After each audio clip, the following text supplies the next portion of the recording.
동의보감에 따르면 이것은 피를 맑게 하고 간 기능을 돕는다는데, 최근에는 혈전을 제거하고 혈액순환에 도움을 주는 물질까지 발견돼 각광받고 있다. 이러한 식품으로 부자가 된 농부도 등장했다는데, 오늘의 주인공을 찾아 경기도 안성으로 향한 제작진. 안성은 경기도의 최남단에 위치하고 있어 경기도로 향하는 관문 역할을 하는 곳인데, 쌀과 배는 지리적 표시지에 등록되어 있으며 한우와 같은 질 좋은 농산물이 다양하게 생산되고 있는 지역이다. 이러한 안성에서 만나볼 수 있다는 혈액순환에 도움이 되는 식품의 정체는 무엇일까? 나라면 먹겠는가 사장님.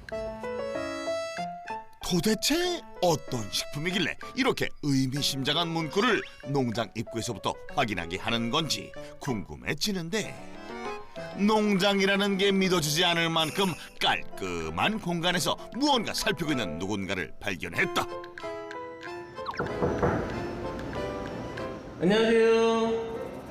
저희 한국 농업방송 나왔는데요. 잠깐만 나와주시면. 네네네.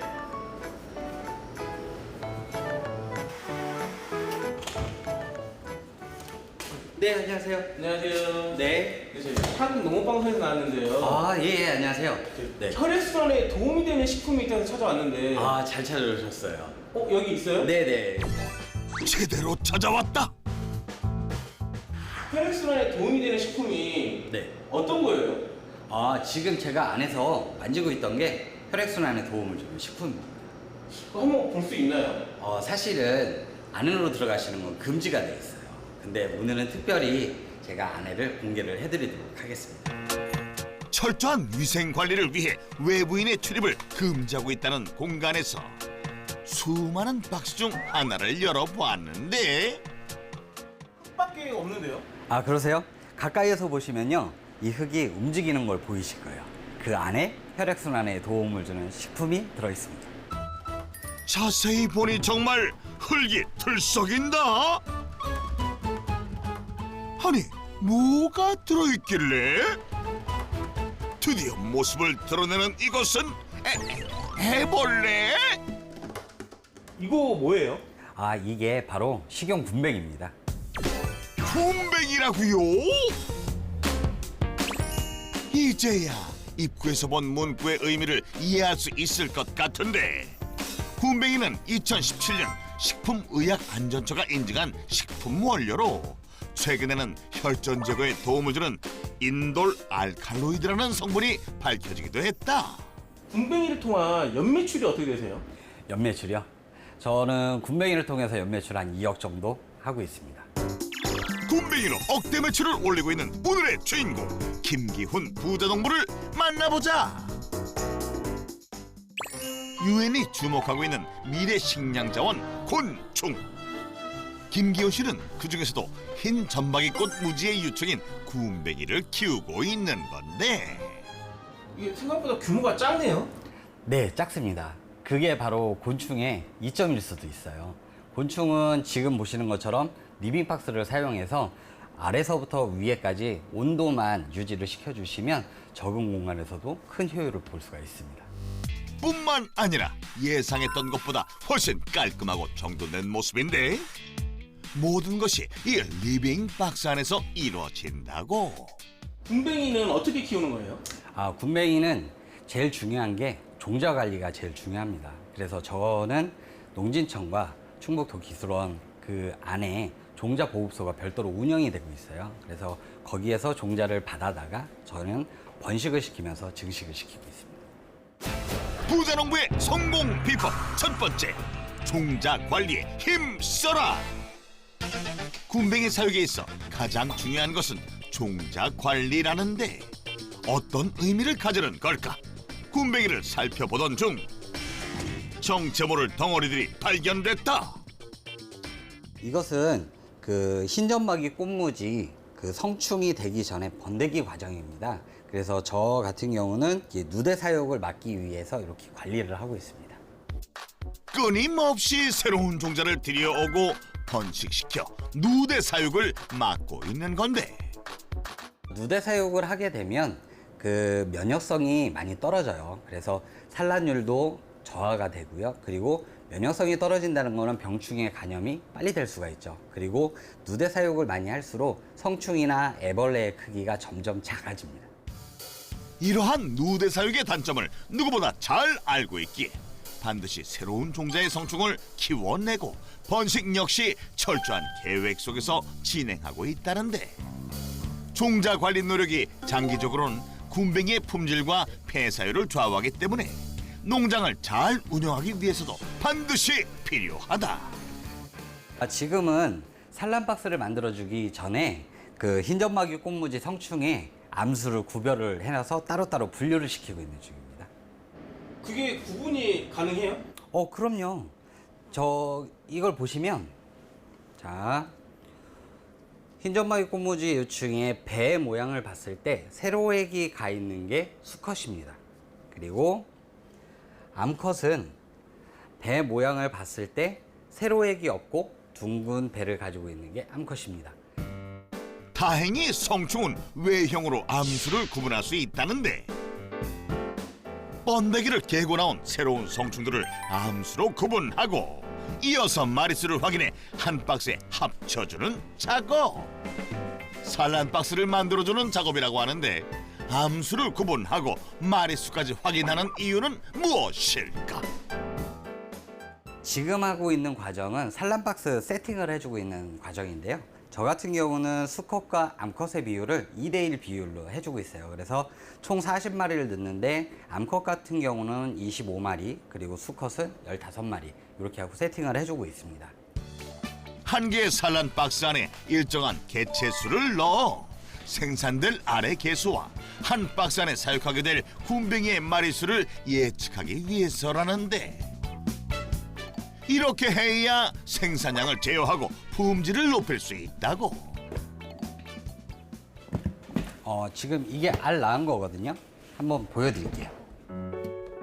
눈을 크게 뜨고 집중해서 찾아봐야 할 만큼 작은 크기의 알들이 보이는데 흰점막이 꽃무지는 암컷 한 마리가 최대 120개의 알을 낳습니다.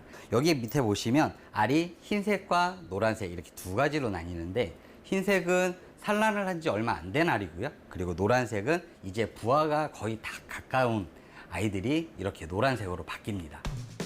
이렇게 새로운 종자들의 번식을 통해 생산된 알들은 산란실이 아닌 사육실로 옮겨져 본격적으로 키워진다.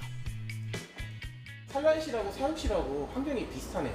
네, 비슷해 보이시지만 조금 사육 환경이 조금은 틀립니다. 근데 그 조금 차이가 나는 그 차이점 때문에 굼벵이의 품질 형성이 결정이 돼요. 부자농부의 성공 비법 두 번째, 굼벵이의 품질을 확보하라. 환경을 다르게 관리해 굼벵이의 품질을 확보한다는 김기훈 부자농부. 굼벵이의 품질이란 어떤 의미를 가지고 있을까? 요게 이제 90일 정도 지금 사육이 된 아이들이에요. 근데 다른 농장 같은 경우는 보편적으로 2.7에서 뭐 3g대 마리당 요 정도의 평균치가 나오는데 저희는 평균 3.5에서 4g 정도까지 키우려고 지금 사육 환경을 좀 조성을 많이 하고 있어요.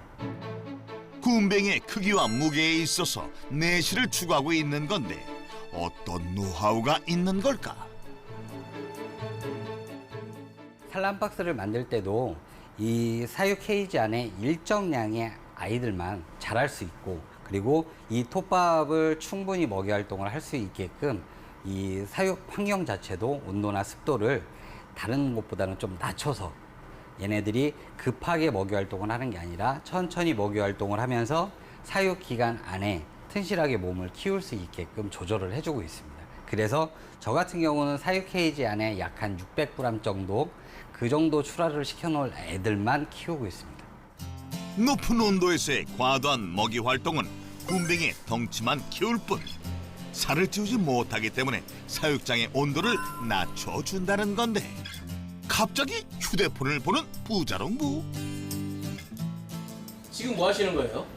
지금 제가 이 사육장 안에 온도와 습도를 관리해주는 이 프로그램으로 지금 세팅 값을 확인을 하고 있었습니다. 이것도 스마트팜인가요? 네, 스마트팜과 같은 원리인데 곤충 사육장에는 지금까지 이런 ICT 기술을 도입한 데가 없었어요. 그래서 제가 ICT 기술을 도입을 해서 온도와 습도를 자동으로 조절을 해줄 수 있고 저희 같은 사육사들이 외부에 나갔을 때도 내 사육장에 이상이 있는지 없는지를 확인할 수 있는 프로그램입니다. 자동으로 온습도가 관리될 뿐 아니라 시간별 수치가 모두 기록되어 사육 일지로도 활용된다는데 고품질 군뱅이 생산을 위해서는 이러한 환경 관리가 반드시 필요하다고. 이 군뱅이가 제일 잘 크는 환경은 온도하고 습도 유지가 제일 중요한데요. 온습도 같은 경우는 보통 25도에서 27도 사이, 그리고 습도는 50에서 60% 사이를 고정적으로 맞춰줘야 이 군뱅이들이 튼튼하게 잘 클 수가 있습니다. 뭐 온도를 더 높게 하면 더 좋은 거 아니에요? 온도를 더 높게 해주면 얘네들이 출하하는 시점까지의 길러지는 사육 기간보다 훨씬 더 빨리 출하를 시켜야 돼요. 그렇게 되면 몸집은 크지만 아무런 영양가가 없는 군뱅이를 출하를 하게 되죠. 그래서 저는 25도에서 27도 사이로 세팅을 해서 맞춰주고 있습니다. 군뱅이가 내실있게 자랄 수 있는 최적의 환경을 설정해 놓으면 외부 기상 상황과 상관없이 내부 환경이 유지되는 건데 군뱅이는 이러한 환경에서 어떤 과정을 거쳐 자라는 걸까? 산란실에서 이제 알로 이쪽 사육실로 넘어온 애들이 보통 10일 정도부터는 부화를 시작합니다. 그러면 그 부화가 시작된 시점이 1년부터 10일에서 15일 사이에 일형으로 크게 되는데요. 요 박스가 그 박스니까 잠깐 한번 보여드릴게요. 처음에 봤던 군뱅이들에 비해 아주 작은 일형 군뱅이. 이 작은 군뱅이를 번데기가 되기 직전인 3년 말기까지 키워 출하시킨다는데 예전에 동의보감에서도 나왔지만 약용으로 쓰여지는 이 군뱅이는 3년 말기 때가 약효가 제일 좋을 때거든요. 그런데 그 100일로 사육기간이 줄면서 요즘에는 사육 온도나 이런 걸 많이 높여서 60일 만에도 출하를 시켜요. 근데 60일 만에 출하를 시키게 되면 아무런 영양가가 없는 군뱅이를 섭취를 하게 되죠. 그래서 저 같은 경우는 100일까지 꽉 채워서 사육을 해서 출하를 시키고 있습니다. 그렇다면 군뱅이들은 무엇을 먹고 자라는 걸까? 혹시 이 알갱이들이 먹이는 아닐까? 리빙박스 안에 이 알갱이들은 뭐예요? 이 알갱이들은 그 군뱅이들이 먹이 활동을 하고 그 배설을 한 거예요. 군뱅이의 똥을 그 분변토라고 해가지고 요즘은 도시농업 하시잖아요. 그래서 가정에서도 화분이나 이런 거 키우실 때 퇴비로 많이 사용을 하고 있어요. 분변토는 바로 사용할 수 있는 친환경 퇴비라는데 그렇다면 함께 섞여 있는 흙이 특별한 게 아닐까? 이 흙은 뭐예요? 이것은 흙이 아니고요. 군뱅이들한테 먹이로 주고 있는 발효톱밥 그리고 영양톱밥이라고 합니다. 톱밥을 먹인다고요? 군뱅이들이 자라는 공간인 리빙박스 안을 가득 채우고 있던 건 흙이 아니라 톱밥이었는데 군뱅이들이 좋아하는 부엽토나 동물의 두엄을 대신해 농가에서는 톱밥을 사용하고 있는 것이다. 군뱅이들이 먹는 영양톱밥인데 저는 이 리빙박스에 한번 담아주고 그 출하 때까지 이 영양톱밥을 리빙박스로 2번만 갈아주고 있습니다. 군뱅이들이 톱밥 속에서 먹이 활동을 하면 톱밥은 줄어들고 분변토는 늘어나게 되는데 이 때문에 분변토를 걸러내고 새 톱밥을 보충해주는 작업이 필요하다. 이때 새 톱밥 위에 분변토를 다시 얹어줘야 한다는데 이 군뱅이들한테 새로운 밥을 준 상황인데 새로운 밥만 주면 군뱅이들이 예전에 먹이 활동하던 그 케이지에서 그대로 전수받지를 못해요. 그렇기 때문에 환경 적응을 위해서 분변토를 위에 한 겹 정도를 깔아줍니다. 그러면 군뱅이가 빨리 먹이 활동을 하고 품질이 더 좋은 군뱅이를 만들어낼 수가 있습니다. 이렇게만 하면 좋은 군뱅이가 나오는 건가요? 그렇지는 않습니다. 더 중요한 게 뭐냐면 군뱅이들이 먹는 영양톱밥이에요. 그 영양톱밥을 어떠한 영양톱밥을 먹이느냐에 따라서 큰 차이를 둘 수 있는데 저희는 그래서 이 영양톱밥을 직접 레시피를 개발해서 만들고 있습니다. 굼벵이를 키울 뿐 아니라 굼벵이들의 먹이인 영양톱밥까지 직접 만들고 있다는 김기훈 부자농부. 마침 톱밥 생산이 한창이었는데 이게 뭐예요? 이 배지는 느타리버섯 배지예요. 그래서 느타리버섯을 한번 재배하고 난 거라서 미생물이라든지 영양분이 그대로 남아 있어서 저희가 굼벵이 주는 영양톱밥을 만들 때 원재료로 쓰고 있습니다. 일반적으로 버섯 배지에는 참나무 톱밥이 많이 사용되는데 김기훈 부자농부는 미루나무 톱밥을 쓰기 위해 느타리버섯 배지를 선택했다고. 원래 굼벵이가 참나무 톱밥을 가장 좋아하거든요. 그런데 참나무 톱밥으로 쓰게 되면 중금속에 노출이 될 수가 있어서 그래서 중금속 검출량이 더 현저하게 낮은 느타리버섯 배지를 그 미루나무 톱밥을 사용한 느타리버섯 배지를 사용을 하고 있습니다. 대신 참나무 톱밥에 비해 부족한 영양 성분은 따로 채워줘야 한다는데 미강과 밀겨울, 각종 미생물 외에 굼벵이들의 영양 보충을 위해 특별히 넣는 것이 따로 있다고. 자, 이게 바로 저희 공군 영양톱밥 만드는데 가장 중요한 원료입니다. 이게 뭔데요? 아, 이게요 홍삼박이에요. 홍삼박이라고요? 홍삼을 추출하고 남은 찌꺼기인 홍삼박을 넣어 만들기 때문에 영양톱밥인 건데 홍삼박에는 그 홍삼의 사포닌 성분이 추출을 하고 났지만 한 60% 정도가 더 남아 있어요. 그래서 저희가 홍삼박을 영양톱밥에 같이 혼합을 해주는 이유는 굼벵이들의 면역성을 높여주기 위해서 이렇게 홍삼박을 같이 섞어주고 있어요. 톱밥이 굼벵이들을 키워내는 직접적인 먹이인 만큼 좋은 재료를 사용해 정성껏 만들고 있었던 것이다. 기계를 이용해 잘 섞어주면 1차 제조가 끝나는데 지금 이게 이제 배합기에서 8시간 저희가 배합을 하면서 1차 발효를 시켜요. 그러고 나서 이렇게 나오면 이거를 다시 2차 발효를 시키는데 2차 발효를 시키면서 이제 미생물이 더욱더 활성화가 되도록 숙성을 시켜주고 있고요. 그렇게 숙성이 돼서 완성이 된 톱밥은 굼벵이들한테 가장 영양가가 많은 톱밥이 되는 거예요. 연간 생산량이 어느 정도 돼요? 연간 생산량은 저희가 올해부터 생산을 시작을 했고요. 지금 예상 연간 생산량은 한 480톤에서 500톤 정도 예상하고 있습니다. 이렇게 직접 생산한 영양톱밥을 이용해 굼벵이를 키우고 있었는데 철저한 환경관리에 영향이 더해져 크고 건강한 굼벵이들이 생산되고 있었던 것이다. 저희 농장에서는 월 한 250에서 300kg 정도 생산을 하거든요. 연 생산량은 약 한 3톤에서 3.5톤 정도 이렇게 예상됩니다. 작은 규모에서 3톤이라니 놀라울 따름이다. 그날 오후 굼벵이들을 하얀 가루가 담긴 리빙 박스로 옮기는데 이 하얀 가루는 무엇일까? 이 과정은 그 절식을 들어가기 바로 앞 단계입니다. 그래서 찹쌀가루를 굼벵이들한테 하루 정도 먹임으로써 이 식도 부분에 있는 톱밥을 밀어내주는 역할을 하는 지금 작업이에요. 부자농부의 성공 비법 세 번째, 굼벵이의 진정한 맛을 찾아라. 3년 말기의 굼벵이가 번데기로 바뀌기 전 가공에 들어간다는데 가공을 위한 준비 작업이 바로 절식이다. 절식이라는 거는 굼벵이가 먹이 활동을 할 때 영양톱밥이라는 걸 먹었잖아요. 그래서 분변토도 나왔지만 체내에는 아직 남아있는 그 톱밥의 잔량들이 남아있다는 거죠. 그래서 가공을 하기 전에 그 몸에 남아있는 그 톱밥을 다 빼줌으로써 그 굼벵이의 맛이나 향이나 이런 영양소를 더 많게 해줄 수가 있습니다. 그래서 절식 작업이 꼭 필요합니다.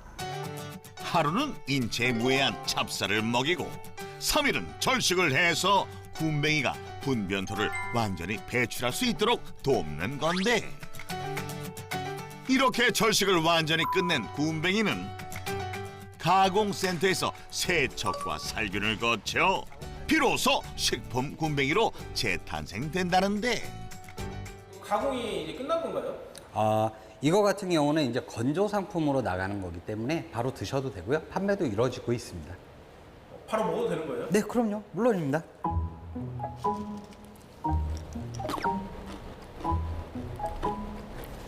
한번 드셔보세요. 맛이 되게 고소해요. 아, 그래요? 네. 굼벵이는 먹성 좋은 담당 PD도 멈칫하게 만드는데 과연 굼벵이는 어떤 맛일까?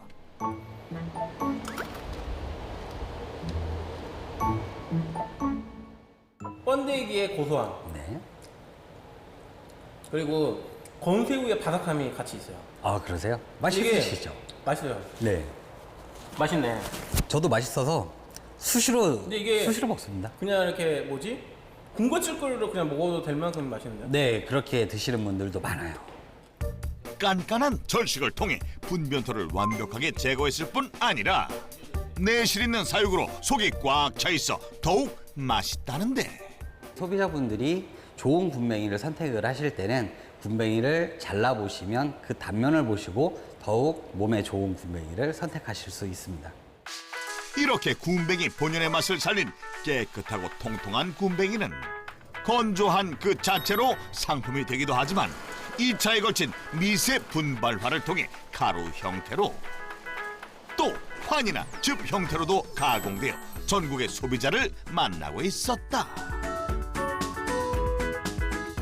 이를 통한 매출은 얼마나 될까? 굼벵이는 이제 생산부터 가공해서 판매하는 것까지 연매출은 약 한 1억 2천 정도 하고 있습니다. 굼벵이의 진정한 맛과 영양을 담은 다양한 식품으로 연간 1억 2천만 원가량의 소득을 올리고 있었다. 그렇다면 김기훈 씨가 굼벵이를 키우게 된 계기는 무엇일까? 제대하고 나서 이제 제가 전기일을 한 10년 조금 넘게 해왔었어요. 근데 어느 순간부터 이렇게 일을 하다 보면 이 양쪽 엄지 손가락에 무리가 갔는지 힘이 안 들어가더라고요. 이제 앞으로 내가 전기일만 해오다가 이제 어떤 일을 해야 되나, 그래서 많이 고민을 많이 했었어요. 누구보다 열심히 살아오던 중 만난 위기 앞에 김기훈 씨는 포기 대신 새로운 인생을 선택했다는데. 굼벵이 농사를 하면서 가장 힘들었던 부분은 초창기 때였던 것 같아요. 그래서 멘토라는 분이 계셨는데 이런 가르침이나 이런 걸 제대로 받지 못해서 제 농장에 있던 굼벵이가 집단으로 다 폐사를 하는 경우가 생겼어요. 그래서 그때 굼벵이 사업을 좀 포기를 할까 이런 생각도 했다가 이제 그때부터 독학을 시작하게 됐습니다. 굼벵이 농사 역시 쉬운 길은 아니었지만 굼벵이의 가치를 알아갈수록 믿음을 가지고 매달릴 수 있었다는데. 10여 년간 어렵게 쌓아온 지금의 노하우는 연구회라는 이름으로 이웃 농가에 공유되고 있었다. 안성 지역에 위치한 또 다른 굼벵이 농장. 김기훈 부자 노부가 이곳을 찾은 이유는 무엇일까? 여기는 그 안성시 곤충산업연구회 우리 회원 농가입니다. 그리고 청년 대표 농가이시고요. 그래서 오늘은 여기 청년 대표 농가를 찾아서 좀 사육하면서 좀 애로사항이 있는지, 아니면 저희가 만들어 놓은 사육 기준안에 맞게끔 어느 정도 사육을 어떻게 하고 있는지 궁금해서 찾아왔습니다. 안성시 곤충농가 40여 곳과 함께 굼벵이 사육법을 공유하고 어려움도 함께 해결하고 있다는데. 그럼 스트레스를 받는 굼벵이들은 더 클 수 있는 굼벵이지만 더 크지를 못하는 거예요. 네네. 그러면 우리 안성연구회 회원 농가들이 소득 증대랑 연결이 돼 있는 거예요. 네네. 그래서 꼭 그것만은 지켜줘야 돼요. 알겠습니다. 제가 시작한 지 이제 한 2정 정도 됐는데 아무래도 처음 하는 일이다 보니까 좀 힘든 일이 되게 많았었거든요. 근데 이제 연구회 회장님이 오셔가지고 직접 피드백도 해주시고 애로사항이나 궁금하신 점 언제든지 제가 연락드리면 바로 알려주시고 하셔서 아무래도 질 좋은 굼벵이 생산하는 데 좀 더 도움이 많이 됐던 것 같습니다. 이러한 노력은 이웃 농가들과 함께 성장하는 상생으로 이어졌을 뿐 아니라 부자농부의 소득 증가에도 도움이 되고 있었다. 굼벵이 생산, 가공, 판매 수익 외에도 농가 컨설팅과 강의를 통해 연간 8천만 원가량의 소득을 올리고 있었다. 다시 찾은 부자농부의 굼벵이 농장. 오늘은 다른 공간에서 굼벵이를 살피고 있는 부자농부를 만날 수 있었는데 굼벵이의 크기가 심상치 않다. 이 굼벵이는 무슨 굼벵이에요? 이거는 굼벵이가 아니고요. 장수풍뎅이 애벌레라고 하는 거예요. 이거는 왜 키우시는 거예요? 이 장수풍뎅이 애벌레도 굼벵이와 똑같이 식용으로 그 식품 원료로 등재는 됐어요. 2017년도에. 하지만 이 사육 기간이나 이런 것 때문에 식품보다는 아이들 학습용이나 아이들 체험용으로 지금 많이 나가고 있어서 같이 지금 사육을 하고 있습니다. 체험용 곤충을 키울 뿐 아니라 다양한 체험 프로그램도 개발하고 있다는데 이를 통해 곤충에 대한 인식을 변화시키는 것이 목표라고. 저희 농장의 슬로건이 나라면 먹겠는 거예요. 우리 소비자들이 먹는 식품을 만들기 위해서 나 자신도 먹지 못한다라고 하면 우리 소비자들한테 팔 수 없다라는 그런 인식을 계속 주입을 하기 위해서 나라면 먹겠는가라는 슬로건을 두고 이 효과나 이런 게 풍부한 굼벵이를 제공하고자 열심히 사육을 하고 있습니다. 김기훈 부자농부의 성공 비법. 첫 번째, 종자 관리에 힘써라. 두 번째, 굼벵이의 품질을 확보하라. 세 번째, 굼벵이의 진정한 맛을 찾아라. 질 좋은 굼벵이를 생산해 연매출 2억 원을 달성한 김기훈 부자농부의 성공 비법 확인 완료. 굼벵이의 맛과 품질에 자존심을 걸고 이웃과 상생하며 곤충 산업의 중심에 선 김기훈 부자농부. 건강과 성공을 공유하며 행복을 채워나가는 그의 도전을 역전의 부자농부가 응원합니다.